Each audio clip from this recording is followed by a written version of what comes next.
There's still debate, especially in the academic communities, about whether vitamin D3 is actually worth anything or is it useless. Oh, come on, take a look. So this is a study. This was covered by Peter Attia a few months back as well. He had some interesting remarks. We have some different ones mentioned about this one. And in this study published on the New England Journal of Medicine, they wanted to find association between vitamin D supplementation and if it will benefit or reduce the risk of getting fracture. Main thing to remember on this study is that they did not did controlled randomized clinical trial, meaning they were not getting the people themselves or making the measurements themselves or making a different design of the study themselves. They were basically taking information from the VITAL study, which is a broader study on different impacts of vitamin D, including 25,000 people. And just like a summary of the results, they found out that almost 2,000 fractures in 1,500 people were found in an average of 5.3 years of follow-up. And the conclusions, basically, they mentioned that supplementing with vitamin D 2,000 units daily did not show any significant impact on preventing fractures. But these are basically the thoughts of Dr. Brewer on a slide.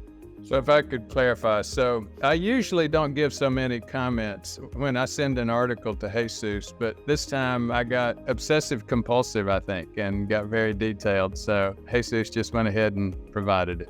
We'll give a lot more verbal there to help explain the comments when we get there. Sure. And I mean, the New England Journal is not by all means a bad journal, not at all. And I think that what I see here is kind of what we call a post hoc analysis from a study. So they're basically taking information from other study and managing the data to find other associations or relationship between different variables, meaning vitamin D and fractures, basically. So part of the comments from Dr. Brewer, so did the research achieve a difference in vitamin D levels over the course of the study? We don't know. We don't have that information. Vitamin D was measured in fewer than 25 participants at follow-up, and only a fraction of those participants had also provided baseline samples. So that's what we call a kind of a follow-up, or you have a case control study, or you have different types of study. You want to know what the baseline is for your population. What's the results after the intervention? And we don't get that on this study. This is around 10% of the total study provided baseline data. Other subset of this information,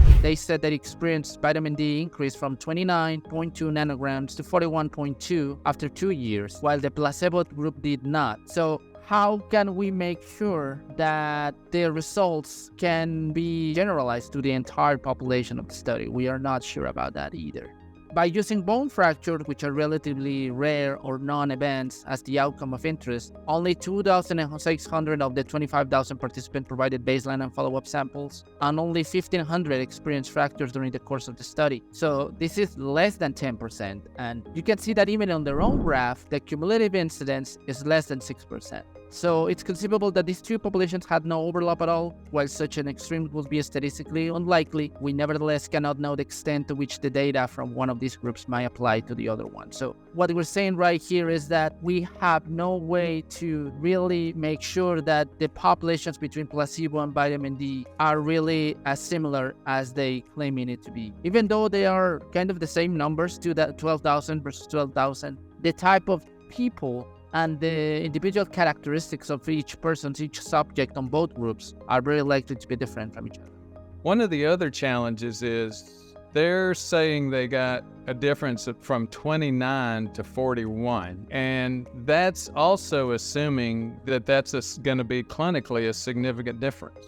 And you think about that and you say, well, I don't understand what you're saying. So what if they clinically got a difference of 29 to 30? Or 32 to 33, it would be much more obvious that, wait a minute, is that clinically a significant difference in levels anyway? Well, when you think about vitamin D levels, we see people come in all the time and we know they're at risk when they're in the teens. We assume they're at risk when they're in the low 20s. As you start to get 30 and above, most labs will say that's a normal level.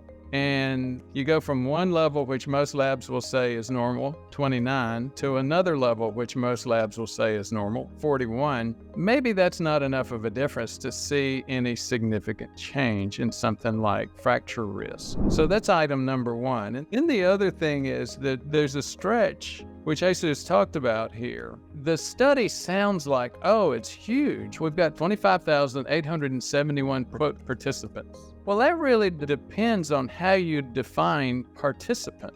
If you define participant as someone who gave you a baseline level, averaging 29, and someone who gave you a follow-up level, again, averaging 41, you really only had 2,600. About 10% of that actually gave samples for both baseline and follow-up. As you see, your numbers begin to shrink by a factor of 10. And, that's not terrible. I don't have to argue with that too much. But again, we're just piling up concerns about this study and the temptation to think it conclusively disproves value of vitamin D. The second thing that you look at, and Jesus brought up a minute ago, was what's the outcome that we're worried about? Here, we're worried about, obviously, they didn't look at risk for diabetes. They didn't look at sleep-related things. We didn't look at things that are often associated with health and vitamin D. They looked at one item, which is really hard to mess up out of subjectivity or not finding it, a fractured hip. The advantage of looking at fractured hips only is it's not subjective. Either you have a fracture or you don't. But there's a major disadvantage with looking at hip fractures only, because out of the whole population of 25,871, there were only 1,500 fractures. Once you start getting down to the 2,600 people that were actual participants that gave baseline plus follow-up studies levels, it's not clear, but if you do the math and go backwards, it looks like less than 100 actually had fractures. So again, statistically okay number, but not nearly what it sounds like coming out of the blocks where you've got 26,000 participants.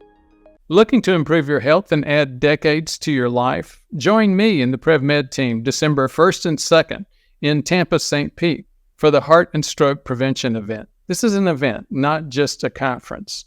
You'll not only learn how to prevent heart attack and stroke using my battle-tested methods, you'll also access accurate, predictive testing that the majority of physicians never use because they don't know how.